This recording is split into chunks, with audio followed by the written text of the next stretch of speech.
In today's video, I'm going to teach you how to make a bootable USB of Windows 10 using Rufus. The process is straightforward, but there are a few important steps you'll need to follow to ensure everything goes smoothly. So, let's dive right in.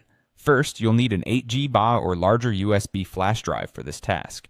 It's crucial to have enough space to accommodate the Windows 10 installation files. Before proceeding, remember to back up any important files from your USB, as this process will erase all data on the drive. With that in mind, ensure your drive is empty or contains non-essential data. Now let's focus on Rufus. If you haven't already installed it, make sure to download the latest version from Rufus's official website.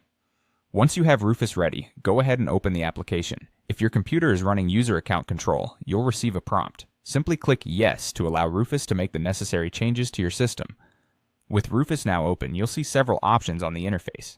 First, you'll need to select your USB device.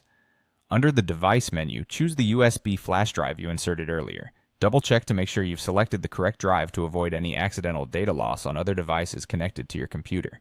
Next, we're going to select the Windows 10 ISO file. In the Rufus interface, find and click the Select button. This will allow you to navigate to the location where your Windows 10 ISO file is stored. Once you find it, click Open to load the ISO into Rufus. Now it's time to configure Rufus with the recommended settings. For the boot selection option, the Windows 10 ISO should already be selected. Under Image option, choose Standard Windows Installation. This ensures that you'll have a typical setup experience when installing Windows 10 from the USB. You'll also need to decide on the partition scheme. For most modern computers using UEFI firmware, select GPT. However, if you're working with an older system that uses legacy BIOS, you'll want to choose MBR. Rufus should automatically select the target system based on your partition scheme, so there's no need for extra adjustments there.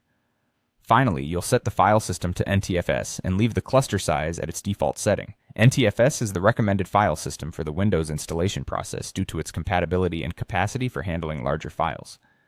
Following these steps should set you up perfectly to create a bootable USB drive. Once you've double-checked all your settings, go ahead and start the process by clicking the Start button at the bottom of Rufus. Be patient as Rufus formats your drive and copies the necessary files. This may take several minutes depending on your system and USB drive speed. And that's it. You've successfully created a bootable USB of Windows 10 with Rufus. Whether you're performing a new installation or repairing an existing one, you now have a reliable tool at your fingertips. Thanks for watching and happy computing.